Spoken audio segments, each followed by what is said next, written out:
یہ کوئی سلفی مولوی ہیں، ایک یہاں بحرین میں بھی صہیب کے نام سے یہ سلفی ہیں، اہل حدیث ہیں، ایک توصیف الرحمان کے نام سے سعودی عرب میں وہ بھی سلفی ہیں، اہل حدیث ہیں۔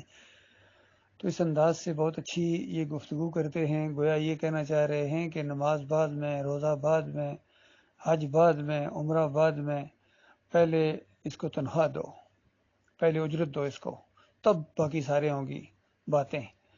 تو یہ اصل میں اجرتی لوگ ہیں، اجرتی مولوی ہیں، اور ان کے اندر بھی 3 شرک موجود ہیں۔ خود اہل حدیثوں کے اندر، ان سلفیوں کے اندر 3 موٹے موٹے شرک موجود ہیں۔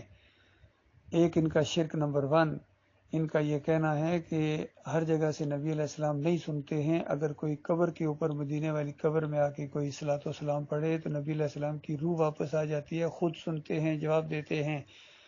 یہ حج اور عمرہ کا جو کتابچہ ان کا عبداللہ بن باز نے یہاں سعودی عرب سے پوری دنیا میں بانٹا، کروڑوں کی، خربوں کی تعداد میں، اس کے اندر یہ بات لکھی ہوئی ہے۔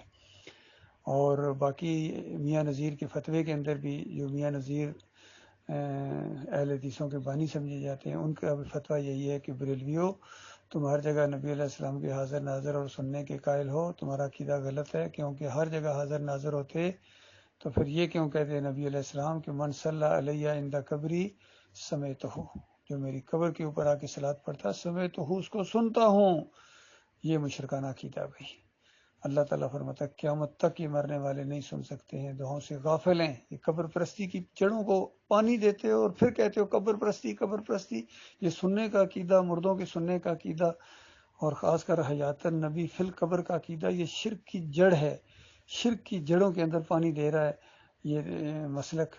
اور پھر کہتا ہے کہ یہ توحید ان کی کون سی ہے۔ اور دوسرا شرک سنیں، دوسرا شرک یہ ہے، توصیف الرحمان زور دیتا ہے اس بات کے اوپر، کہتا ہے کہ نبی علیہ السلام نے فرمایا کہ اللہ تعالیٰ نے کچھ فرشتوں کو زمین پر پھیلا کے رکھا ہوا ہے، اور جو بھی کوئی جہاں کہیں بھی صلاۃ و سلام پڑھتا ہے تو وہ فرشتے اس کو مدینے والی قبر میں نبی علیہ السلام کے سامنے پیش کر دیتے ہیں کہ آپ اس کا فیصلہ فرمائیں۔ تو یہ دوسرا شرک ہے۔ حالانکہ ہم اللہم صلی علی محمد کہتے ہیں، اللہ سے دعا کرتے ہیں، یہ دعا فرشتے لکھتے ہیں، اور دعا براہ راست اللہ سن بھی رہا ہوتا ہے، اور یہ عمل ہمارا اللہ کے پاس جاتا ہے، یہ رسول اللہ صلی اللہ علیہ وسلم کے پاس فرشتے نہیں لے کے جاتے ہیں۔ یہ دوسرا شرک ہے ان کا۔ اور تیسرا تعویذ گنڈے کا شرک بھی ان کے اندر موجود ہے، لیکن چند علماء ان کے ایسے ہیں جو تعویذ گنڈے کو شرک کہتے ہیں، چند علماء، بالکل یقین کیجیے، باقی عظیم اکثریت ان کے علماء کی، اہل حدیثوں کی، اوپر سے لے کر نیچے تک۔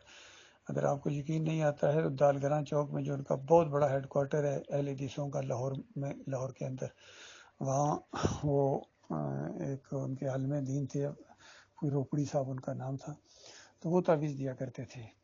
اور ایک صاحب نے بتایا کہ جب وہ تعویذ وہاں لینے کے اس دور میں اندازہ لگائے وہ 100 روپے کا تعویذ دیتے تھے، آج کل یقیناً اس کا ریٹ کم از کم 4-5 ہزار ان کا ہوگا۔